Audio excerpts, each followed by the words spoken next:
One of the things I find most striking is the presence of Antarctica on ancient maps, because we didn't discover it until 1820. And yet it's on maps drawn in the 1500s with great detail, which again were based on much older source maps that have now been lost to us. The astonishing thing is the so-called Pinkerton world map. I don't know if you can find it, Jamie.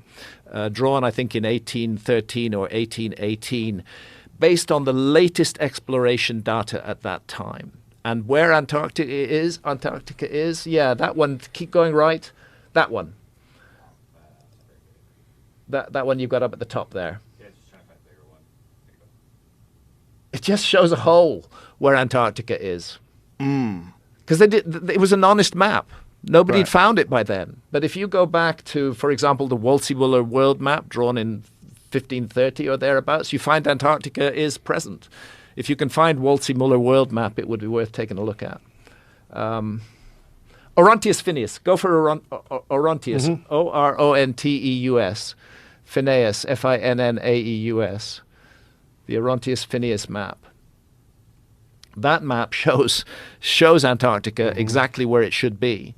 And it shows it, there we go, right-hand side. There's Antarctica at the tip of South America, just south of South Africa. And what did they call it back then? Well, they call it the Southern Land.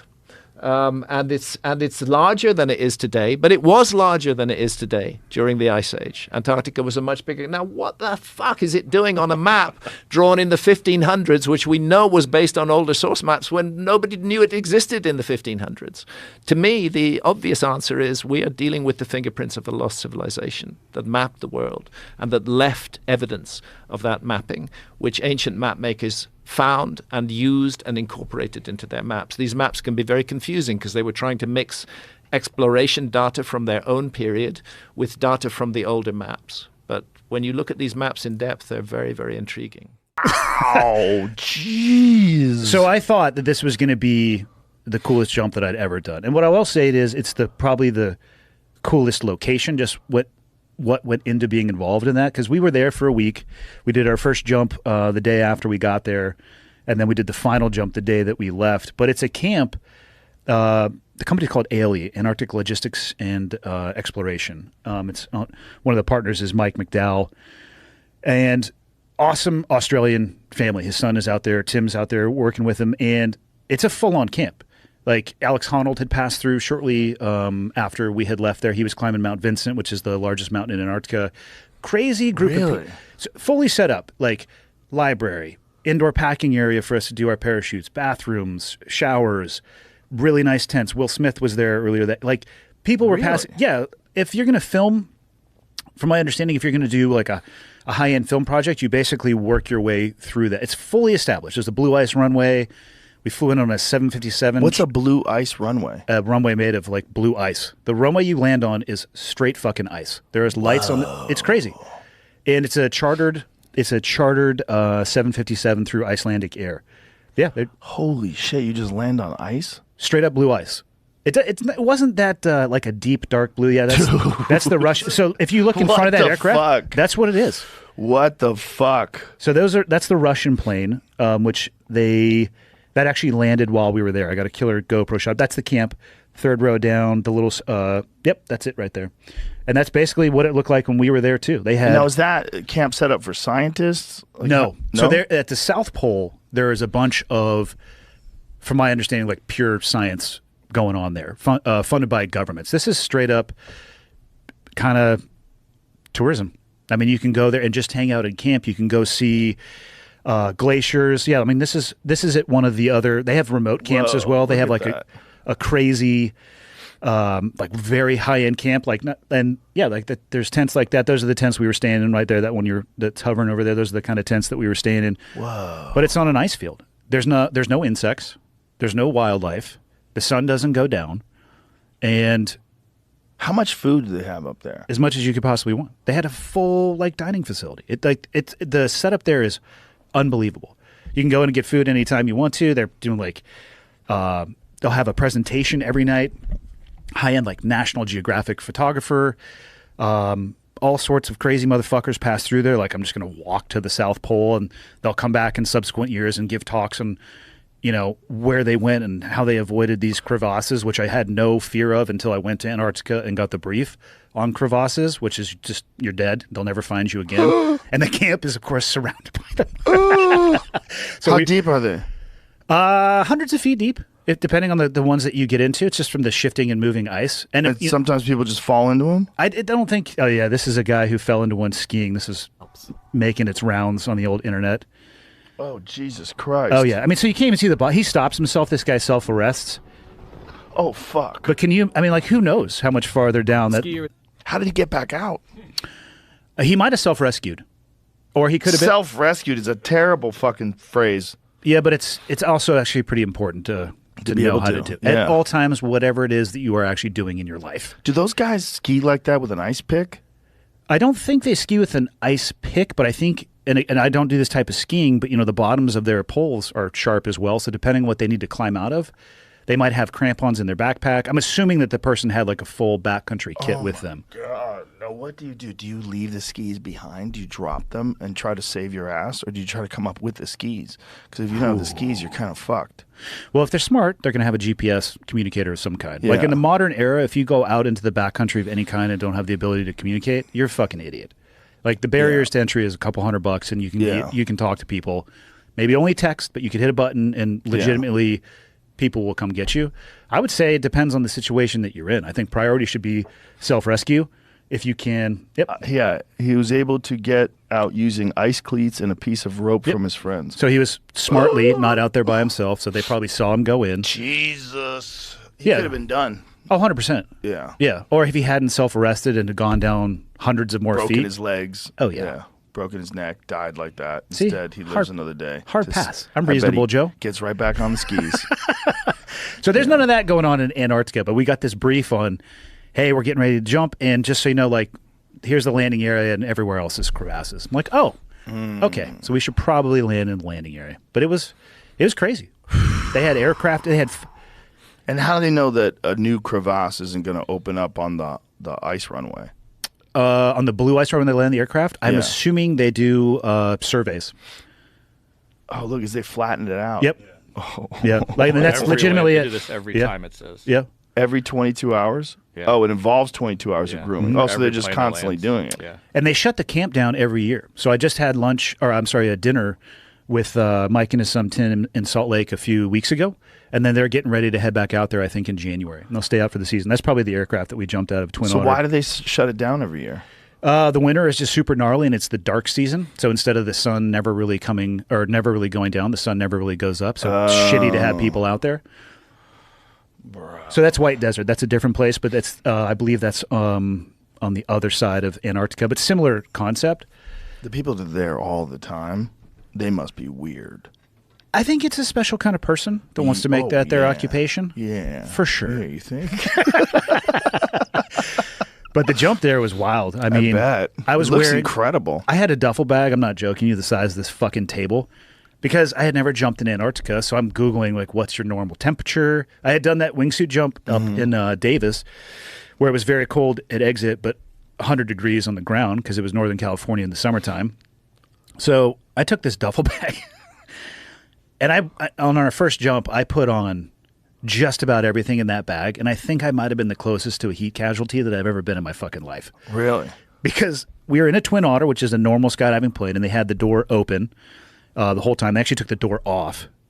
But we were kind of up forward. There wasn't a lot of wind coming in. I'm talking like electronic gloves, several layers, profusely sweating underneath all the shit that I'm wearing. Oh, that's horrible. It was horrible because for those of you out there who don't know what happens to liquid when you jump out into a freezing environment, so you're sweating your ass off, jumping out into, it's probably in the negative 30s or 40s.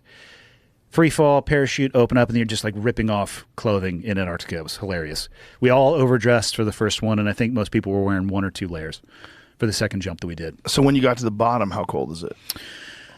10 degrees. Oh, okay. But sunny. Like I was wearing a pair of essentially snowboarding pants and a long sleeve t-shirt, not because I needed this is actually a video that I made of the camp. Yeah, have you ever looked into Klaus Schwab's like dad? No. Have you ever heard of New Schwabenland? New Schwabenland. You never heard of New Schwabenland? No. Have you ever heard of Operation Highjump? I knew I was going to love this podcast. No. Dude, What's it's Operation crazy. Highjump? What does that mean?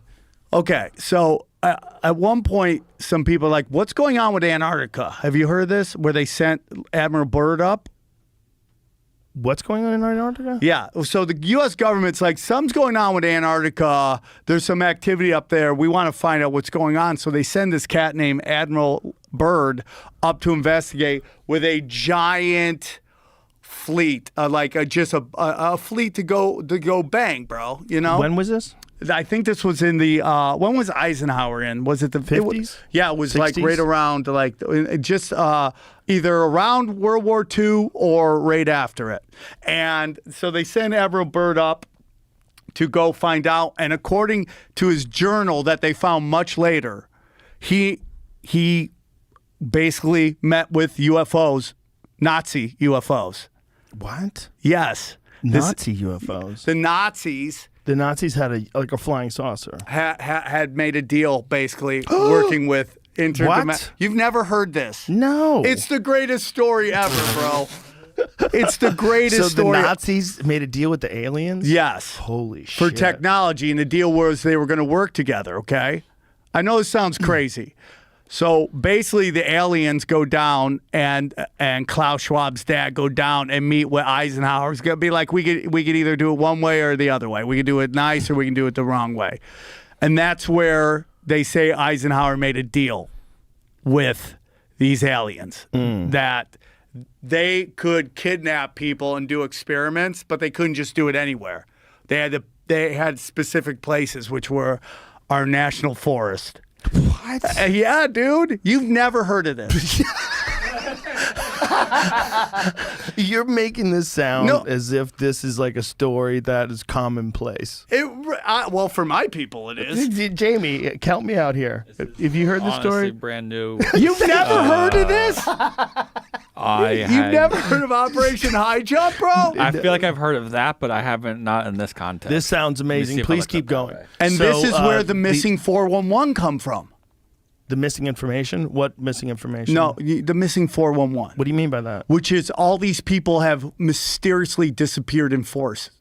And they don't know You're not how. talking about the missing 411 like information. No. You're talking- so missing 411 is the number of people that have been abducted? Yeah, and it's all really weird because they all have a lot of similar characteristics. German-born, German background, highly intelligent, and I don't know how weird you want to get, bro. I but- want to get weird. Okay, bro. They think this might be some time-traveling Nazi shit, bro.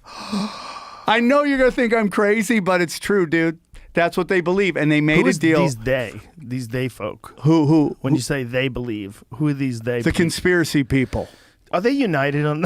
No, there's a whole different. There's a lot of Many warring factions. clans, bro. There's a lot of warring clans, dude. But that one How is, deep do you want to go? What is interesting is how advanced the engineering of the Germans was. It's really interesting when you think about car manufacturers like Audi and Volkswagen, and Mercedes. It's all out of BMW. Didn't BMW make engines for Nazi fighter pilots? I think that's what they first started off They doing. all did, bro. But I mean, think that's what BMW did, right? yeah, 100%. And then we were And Audi made Hitler a car. Yeah, Hitler had a race car. an that was Audi race never car. part of their marketing plan, though. Yeah, that would they're- have been a crazy campaign.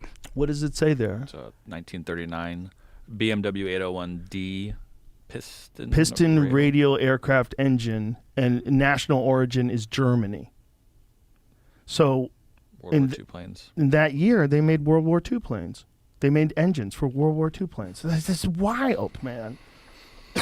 I mean, IBM was making stuff for these camps too, dude. It's crazy. IBM? Yeah, They had We've computers? talked about that before. yeah. Right, what was that? There's a book.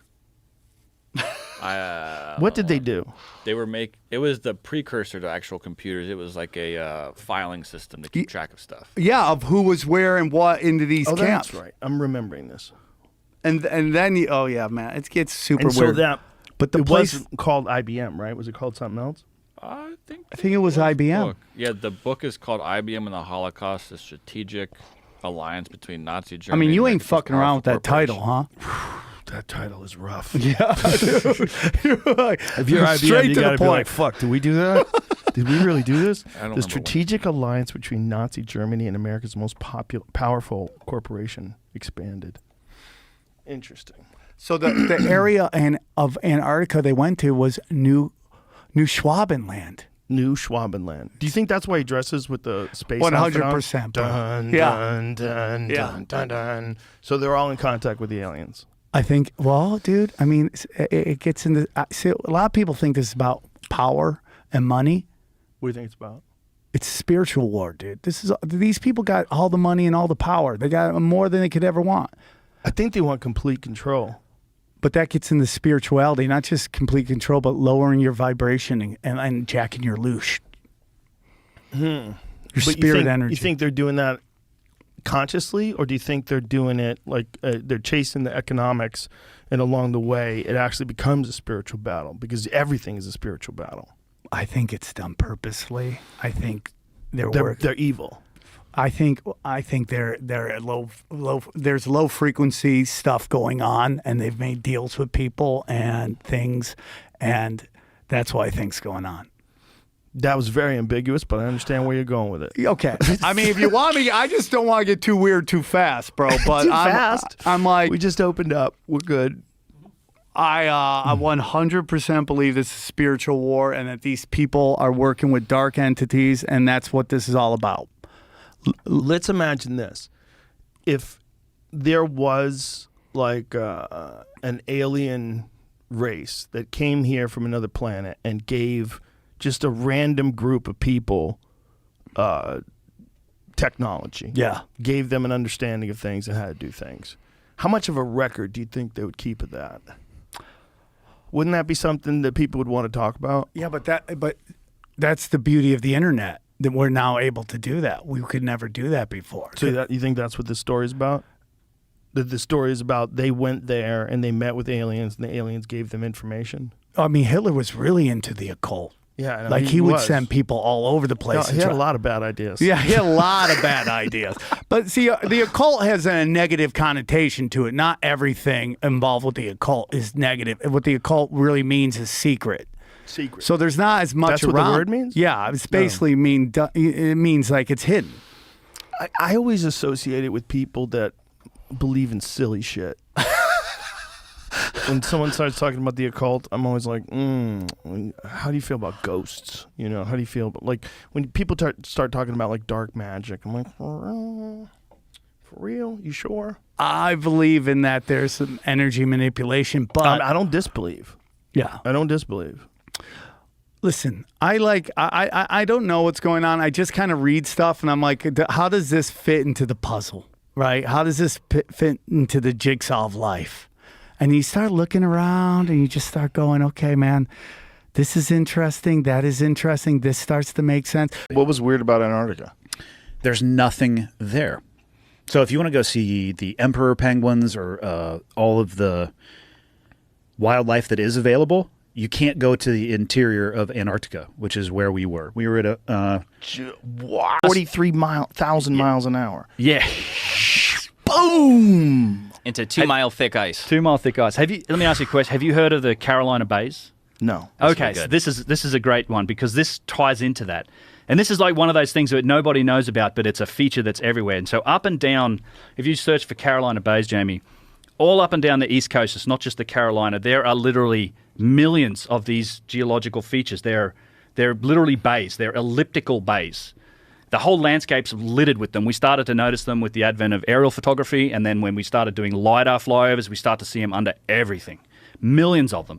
We also, that's on the East Coast. Then over in Missoula, we have what's called Missoula rainwater basins. Again, millions of them, all over the landscape. Yeah, look at that. Carolina Bays, and they're everywhere. They range in size from pretty small to pretty big, like miles in diameter, and they're all elliptical.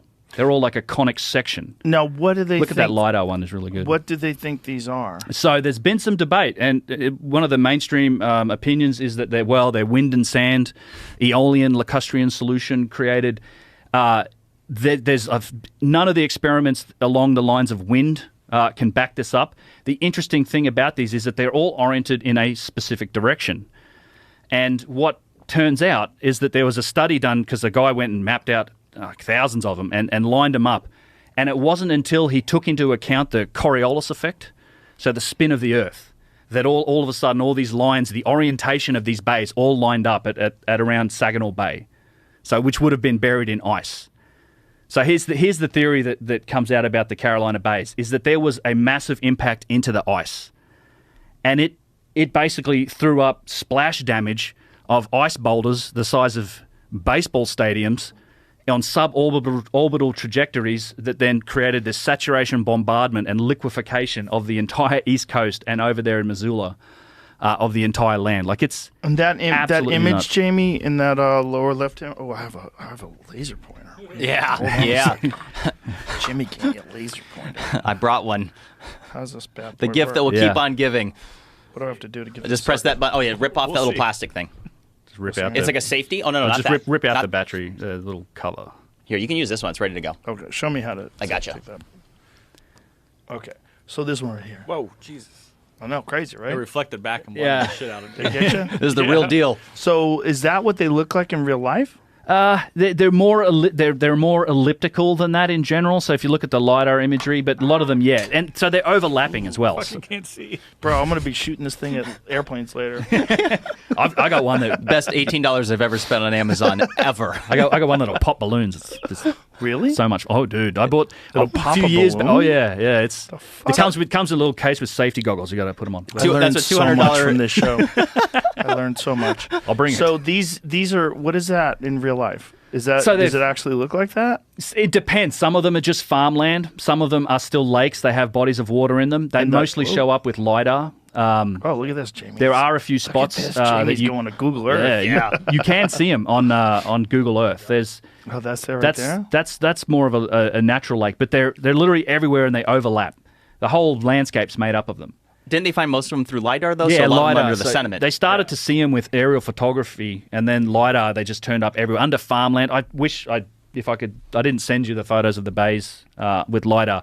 But it's just the crazy story about their creation is that these are splash damage from a cosmic impact into the ice, and they think it may be related to the Younger Dryas. So one of the impacts into the ice kicks up massive ice boulders that are coming in at 6 or 7 kilometers per second that take 7 or 8 minutes of these ballistic trajectories to come down from Saginaw Bay and then just all over the East Coast and Missoula, and it would have exterminated anything that lived there. It literally liquefied the ground. The ground would have the earthquakes and the impacts would have turned the ground into quicksand. Like we see in the aftermath of earthquakes, you have cars that are half buried in mud.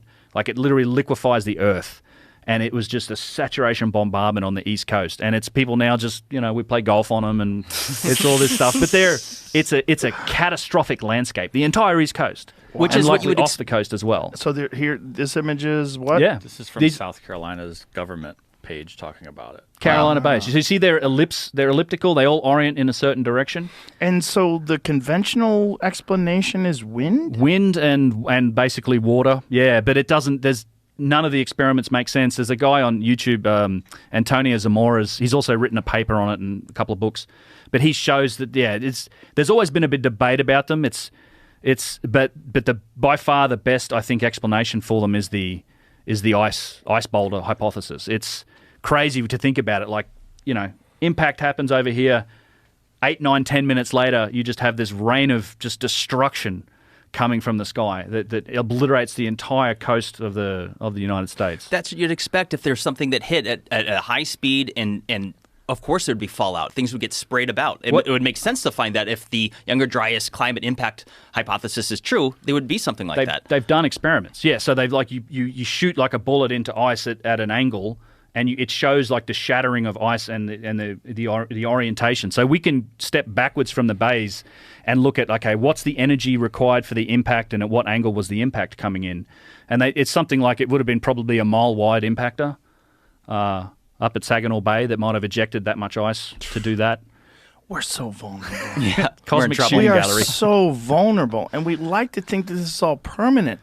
I mean, you think about how ridiculous human beings are. We spend most of our lives accumulating stuff, trying to get status, trying to, fuck as many people as we can and get the biggest house.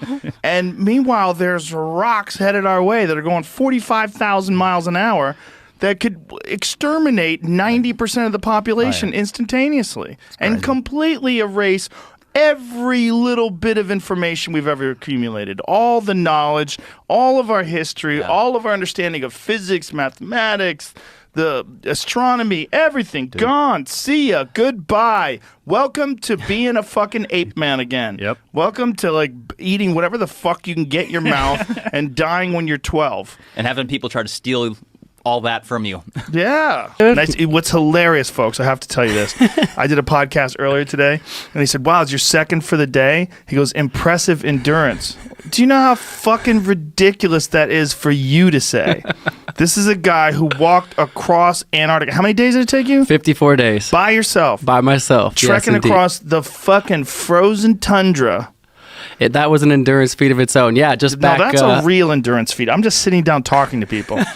Oh my God, you talked already for 2 hours. How do you do it? 2 more hours. Here we go. Yeah. Crazy. Yep. Dude, what the fuck were you doing? Just getting back. Actually, still practically have the snow on my shoes. Yeah, I got back about a month ago. 54-day journey. First person in history to cross the entire continent solo, unsupported. So no resupplies throughout the thing. No aid, no wind, kites, nothing. Just me dragging a 375-pound sled across Antarctica. I can't believe it only took you 54 days. Yeah. It's so big. Look at Antarctica on a map. How long do you think it would take you to walk across America? Well, we usually look at Antarctica on a map. This is hilarious. I've showed people a picture of Antarctica. You're a smart guy, you probably know this, but usually people see it on a map projection because they think it's flat, right? Right. But it's actually circular. Yeah. So I went from the edge of the Ron Ice Shelf to the via the South Pole to the Ross Ice Shelf. So basically, kind of a diagonal across through the center and then back to the other ice shelf. What do the flat earthers think about your traversing this area? Look, this is what you did. This is how you. There you it made is. Exactly. Yeah. So you went to the center of the fucking earth, basically. There you it went is. to the top of the pole. Yep, bottom of the earth, Wow. standing down there, holding everyone up on my shoulders. Wow. So you were at the South Pole, and then you trekked over to the ice shelf on the other side. It's funny you say about the flat earthers, though, because all jokes aside, I've been getting a lot of trolling on my Instagram page from the flat earthers. I've got guys going like, oh, I was doing this speech the other day. People are super nice, come up in the Q&A afterwards, want to shake my hand, take a picture, whatever. And this guy walks up with this real earnest look on his face, and he's like, so I really wanted to ask you, how was the hole? And I was like, excuse me? And he was like, the hole at the center. And I was like, give me a little more. He was like, like when you got to the edge. And I was like, oh man, you're really asking me this question right now. We were talking about this. I didn't quite know where to go with it. I was like, yeah, there was actually, at least I didn't see the edge, and the curvature kept going, and I made it to the other side. It is such a strange thing to believe, but people do. And people think people are trolling about that. And you know what? It actually started out. It's another 4chan thing, Did you know that? I'm sure there was probably somebody who believed it before that, but it started off people were trolling on 4chan, then eventually people just started actually going, hey, yeah, I bet it is flat. And then they started believing it, and YouTube videos popped up. There's another YouTube video someone linked to me the other day, and I thought it had a few hundred views, but it had 28,000 views, and it was all these guys debating, Colin proved that there's not a wall. The wall, there would be Game of Thrones at the edge of the world. There's this whole conversation about I bet there's another 28,000 people. It's proved that Colin never actually went. Of we course. know. He's a New World Order shill. Well, the other funny one was that we got a bunch on the Instagram page. I'm out there alone, completely by myself, but I wanted to share the whole story through my Instagram to share the journey with people, inspire others to do whatever they want to do. And I kept being well, I mean, he's not out there alone. He's taking pictures. I was like, the film crew. And it's guys, have you never heard of a tripod and a timer? Have you never watched Survivor Man?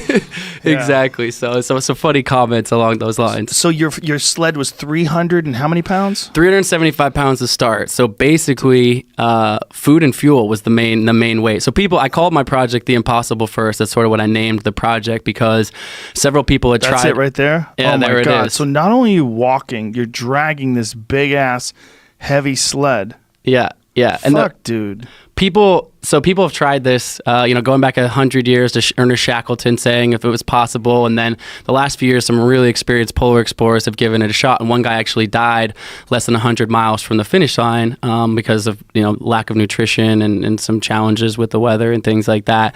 But people called it, people after that were like, it's impossible. And the reason people thought it was impossible was because you can't get resupplies, meaning if you fill your sled with food at a certain amount, you actually can't drag the sled anymore. So the whole math equation really was figuring out just how much food and fuel I could put in the sled. The fuel melts the water, so melts the ice into water essentially, and that equaled to 375 pounds. And to be truth, I could barely pull it on the first day. Like 1 hour into getting dropped off, I'm dropped off completely alone out there in Antarctica. I planned this project for a year, and I get dropped off, and after about 1 hour pulling 375-pound sled through the snow, it's minus 25 degrees out. I'm crying. I'm literally crying, and the tears in my goggles are starting to freeze. And I'm like, oh my God. So I pick up my satellite phone. I call home to my wife, Jenna, who also creates and plans all these projects with me.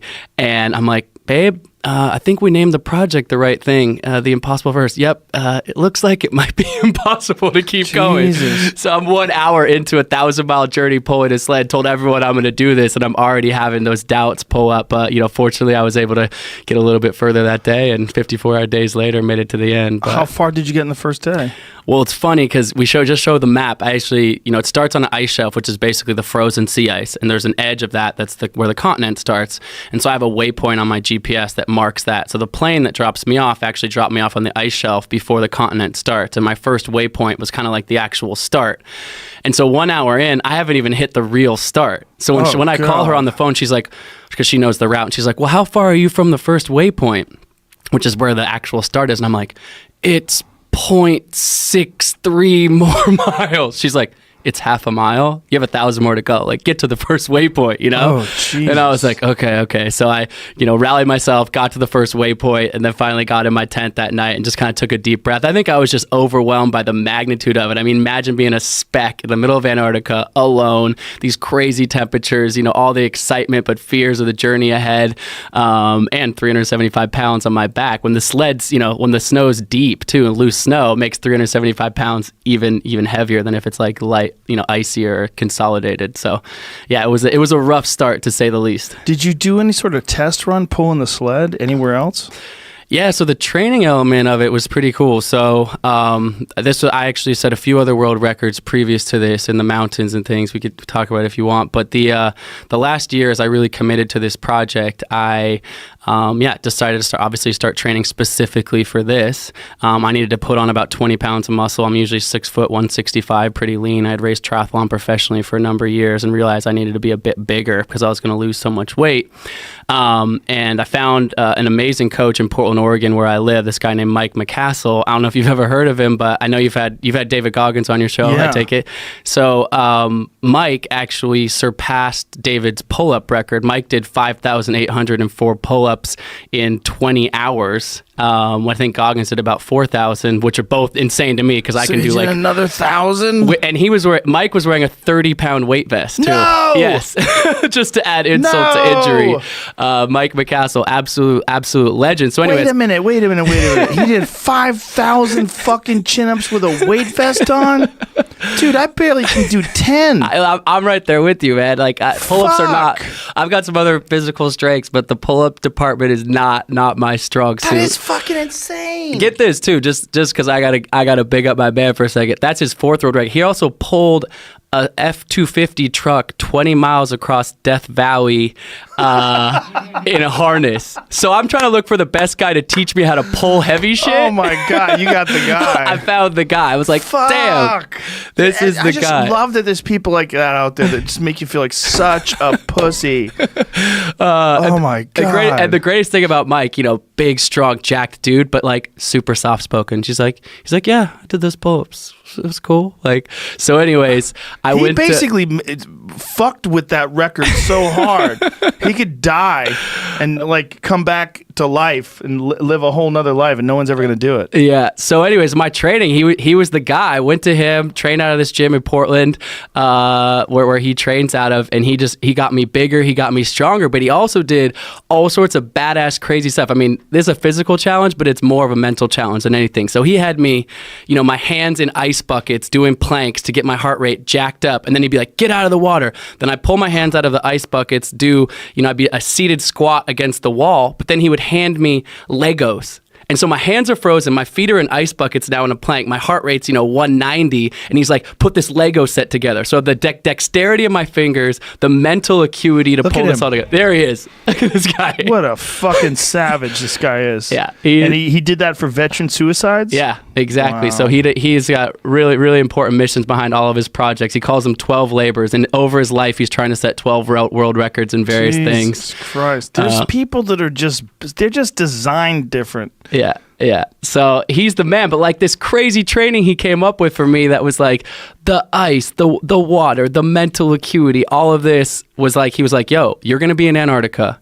If your tent blows away when you're pulling it up, you're dead. The stakes are that high, 50, 60 mile per hour winds, right. Absolutely crazy. So did you ever have an issue like that where you thought the tent could blow away? I don't know if you have it. There's a clip on my Instagram I posted a few days ago of me setting up the tent in a minus 80 degrees out, 60 mile per hour winds.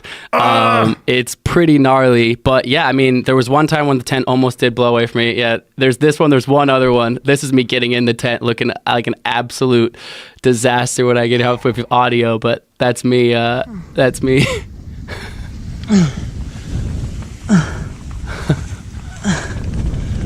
Whoa, you're pulling ice out of your I got caught out in a massive storm. And I just... So hard to get the tent up. I didn't know if I was going to be able to get it up or I was going to have to just keep walking. Jesus. I'm in the tent now. Hoping these tent poles hold. Man. That was really intense. How do you stay warm in that tent? So its average temperature is about minus 25, minus 30 in Antarctica. But like I said, when the wind jacks up, I don't know if there's the other clip of me setting up the tent, but if you get a chance to see that, it's can be about minus 80 outside, which it's hard to wrap your mind around that. But I've tried to put it in perspective by saying, I could take a cup of boiling water and throw it in an air and it immediately turns to ice. That's the temperature we're dealing with. Yeah, this is me trying to keep the tent poles together. Usually you'd have someone else to hold on to it, but I'm alone. I'm completely alone out there. So this is me struggling with my tent, just trying to keep it up. I've got it, tied down to my sled there, just battling the winds. And like I said, the stakes are high. If that blows away, I don't have a spare tent. I've got no extra weight in my sled to hold spare stuff. So it's do or die, quite literally, in a moment like that. Did you have a patch kit?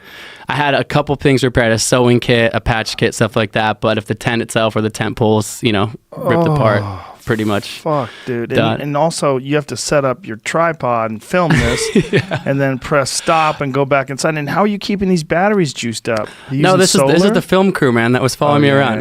Right of the Flat Earth film crew. Yeah, they're near the ice wall. It was basically I had to keep the batteries warm by keeping them right against my skin. So I'd keep the batteries right against my skin. My body weight would keep it warm. And the second I wanted to take it out, I'd pull it out real quick, hit play, and then it would, usually it'd last a minute or 30, enough to get a little clip or something like that. You couldn't just let it run, but then it would, completely freeze. Even a full battery would be, on zero battery by pretty quickly. Were you using solar panels to charge it? Yeah. So one crazy cool thing about Antarctica at that time of year is it's 24 hours of daylight, and so the sun never sets. So even when I'm in my tent in the middle of the night, eye mask, earplugs to kind of pretend like it's nighttime, but 24 hours of daylight. So solar panels, keeping everything charged, cameras, phone batteries, all that. And are you traveling with? Are you using GPS? Yeah, so I had some waypoints, the GPS waypoints that kind of led my path to the South Pole, etc., but mostly actually using a compass. So I'd look at my GPS maybe once every week or something like that just Because to get the of bearing. the juice factor, or It was actually just easier because so I basically had like a harness on front of me that would have my GPS or my compass kind of off my chest more or less, because some of the clips we saw, the sun's out, but actually more than half of the time the clouds would come in. So it'd be just complete and utter whiteout. I couldn't even see one step in front of me. And so I'd actually have to just stare down at my compass, keep it on this bearing. And so imagine you can't see anything, can't see one step in front of you. I'm pulling a 300-pound sled 12, 13 hours per day, not listening to anything really, complete dead silence, and just staring at this compass bearing all day long. So, damn, dude, were you going crazy at all? I mean, the mental side of it was by far the most interesting side of it for me. Have a lifelong endurance athlete, but really kind of an exploration into the mind is what it was for me, and why I was curious about it. So spending all this time in silence, are you familiar with Vipassana meditation? Yes. So I've done a couple of these 10-day silent meditation retreats before this, which is 10 days, no reading, no writing, no eye contact. Kind of dove into that piece of it, but 54 days alone in Antarctica in complete silence was next level of. Without the need to sort of to research it or to go on the frontier. The lack of education and the lack of curiosity about it is one of the scariest things about new generations of kids, right? Like when the new generations are coming up, if they know less than the generation before, that's when we really start to freak out. That would be a problem. Although I have good confidence in the 30 and under generation. Is that millennial? How old do you have to be? I think millennials have only ever known the internet and devices. So what would that be? Recent. No, my son is a millennial, and he's like, my kids are millennials, so they're 20-ish. So 30 is a little old.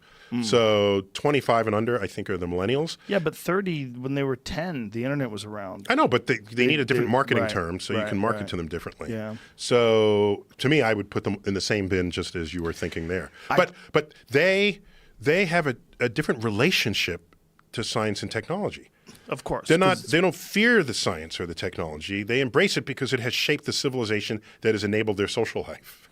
It has, but through this, like, one of the things that I tweeted, I think it was from Scientific American yesterday, maybe it was yesterday, that it's a little bit misleading, but one of the things they said is only 64% of millennials have a strong belief. These coasters are terrible. They look great, but then things stick to the bottom. The hell is of it them. made of? I don't know, metal. Yeah, okay. A metal coaster? Yeah, see? What the hell is that? Sticks. Yeah, that's the issue. It sticks when it gets moisture. You know about this where you flip this over and you tip it over and then it... What happens? You ever done that? You never did that? What? Yeah, Stays? it'll stay, yeah. Oh, because of the pressure? Yeah, the air pressure on it, yeah. Okay. But... Don't do it. I don't trust your science. Okay. Your objective truth. 64% of what? Of millennials are not, or only 64% are convinced that the world is a ball. The world is a circle. That the world is a spheroid? Is that what it's called? Oblate. I mean, I'd like to see how that question spheroid? was asked. Exactly. Yeah. Because if they know that we are oblate, and the thing is asking, is Earth a ball? They'll say, no, we're an oblate ball.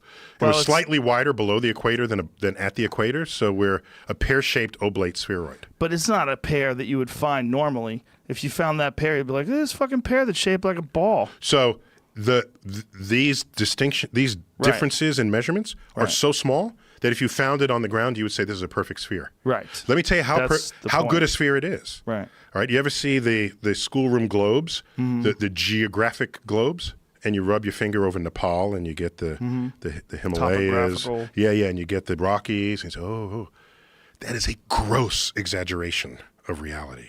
Yes. Do you realize if you took Earth with all of its mountains, valleys, and hills, and shrunk it down to the size of a cue ball, it would be smoother than any cue ball ever machined. Really? Yes. Yes. Think about it. What? Think about this. Joe. Really? Joe. Everest? Joe, chill. Listen to me. Damn. You ready? Okay? Do you know the deepest part of Earth's crust?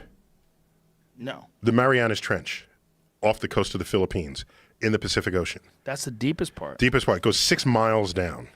Okay? Oh, okay. So Okay, I was without digging. I was thinking of the depth of Sorry, the crust exactly. itself. No, just access to the deepest part of Earth's crust, the lowest point on Earth's surface, the Marianas Trench, right off the coast of the Philippines. The highest point on Earth's surface, the tip of K1 of K2. Is it K1 or K2? Which one is it? Japan? I think it's K1. Well, why would you name the tallest peak K2? That's a good point. I'm just. Right. I'm not a mountain climber, but Yeah. I'm just thinking. Where is K1? K1, it's the Himalayan mountains. Okay. In Nepal. Okay? Isn't it in Nepal? I think it is. Yeah. Yeah. Okay. So now let's say, how high up is that? Well, it's 28,000 feet. So it's like 5 miles up. Okay? Right. The distance between the lowest point on Earth's surface and the highest point on Earth's surface is 11 miles. That's here to the Comedy Store. That is less than the length of Manhattan. Whoa. Yet we are 8,000 miles in diameter. And those 2 points are very far separated from one another. If you were a cosmic giant and you came up to Earth and you rubbed your finger over Earth's surface, it would feel as smooth as a cue ball to you. Wow. In fact, in this book, I have a whole chapter called On Being Round, which is all about this. It's all about our perception of what is round and what is not. I had asked you to debate one of them flat Earth guys. No, I don't. I can't. No. I know. We talked about it, and we were going to have him on Skype. No, what we do is, and I think this is a diabolical plot, so that the next time we can ship people en masse into orbit, they all want to be the first in line because they know we're going to send them so that they can see the round Earth. They're going to be the first ones in space. Just so they can stop annoying the rest of us. I don't think you're correct there. I think I don't think you're correct. But you I don't think do it's a have- diabolical plot? I do have people that have met that don't believe, because the problem with YouTube videos is, it's a problem with a lot of things. But one of the things about being unchecked while you're discussing things is you can say things, you can use big words, you can sound articulate and smooth, and you can do it in a very professional looking manner. Or do it passionately. Yes, passionately, convincingly, charismatically, and you're unchecked.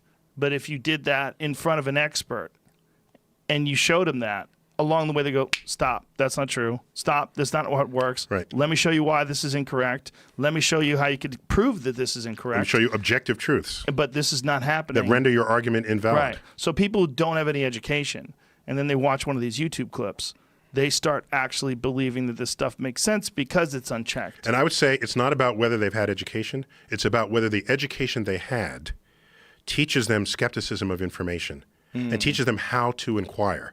Do you realize it's just as intellectually lazy to believe everything you see as it is to deny everything you see? Yes. Why should someone know automatically that Earth isn't flat, yet I tell them in the next breath that the entire universe was once as small as a marble? Right? Both of those sound equally preposterous, except one has evidence to back it and the other does not, and very strong scientific, theoretical, and experimental underpinnings. So when you are trained to inquire, you don't either believe everything outright or reject everything outright. You're trained to ask questions. You're trained to probe deeper than the layer of information that comes to you. That's what should be taught in school, and it's not. They give you a book and say, learn this. Yeah. And you'll get tested on it. And then when you're done, learn this. Well, isn't also there's a problem with being inexorably connected to your first belief. When you have an idea and it's in your head, it's very difficult for people to shake that idea, and they start arguing that idea becomes a part of their identity. And they dig their heels in deeper Yes. when an opposing view is presented to because them. they connect themselves to these ideas. Right. It is who they are. Right, right. And so I try not to base my character profile on something that is not yet verified as objective truth. That's a very good thing to do. It's one of the reasons why I don't have tattoos on my body. Uh-oh. Holding aside. Go on, stretching my face. Go on. One of the reasons is there's nothing I am so sure about that I want to put it indelibly on my skin. Well, no, that's not. Let me say it differently. There's nothing I value in my mind, body, and soul so much in this moment that I want to indelibly etch it on my skin, because I want to leave room for me to have a possibly more enlightening thought later.